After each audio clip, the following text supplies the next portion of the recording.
Ben ritrovati con l'informazione flash di New Sicilia.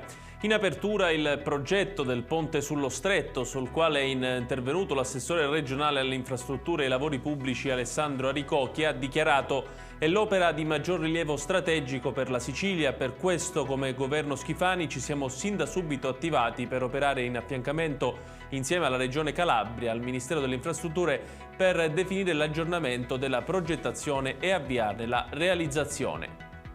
Ci spostiamo a Corleone, dove un giovane di 20 anni della Guinea, arrivato a Lampedusa il 30 ottobre scorso a bordo di un barcone, è ricoverato nel reparto di psichiatria dell'ospedale di Corleone ormai da un mese. Ciò a seguito di una violenta reazione avuta all'interno dell'hotspot dell'isola di Lampedusa, forse a causa della paura di dover tornare in Africa, ma da settimane il ragazzo appare in buone condizioni psicofisiche, ma nessuno ha provveduto ancora a trasferirlo in un centro di accoglienza.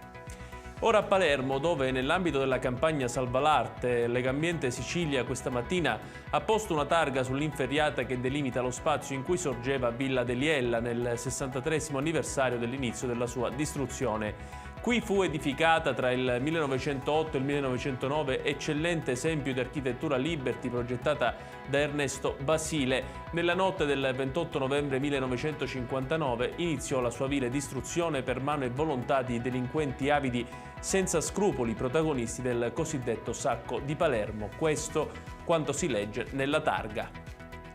Adesso a Catania, dove la gestione del campo di Montepo è stata assegnata dall'amministrazione comunale all'USD Atletico Catania, una società sportiva che milita nel campionato regionale di promozione. La decisione è stata presa a conclusione di una procedura a evidenza pubblica in cui la società calcistica del capoluogo etneo è stata l'unica partecipante. L'iniziativa si inserisce nel programma di esternalizzazioni degli impianti sportivi di proprietà comunale, tanto che la scorsa settimana il campo di Nesimo è stato aggiudicato al Catania SSD, sempre a conclusione di un'analoga procedura di gara.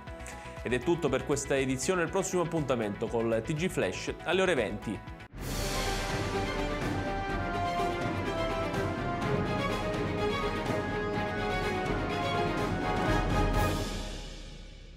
Procar, centro assistenza autorizzato BMW e Mini, adesso anche BMW Motorrad, via George Marshall 7, Mister Bianco, Catania.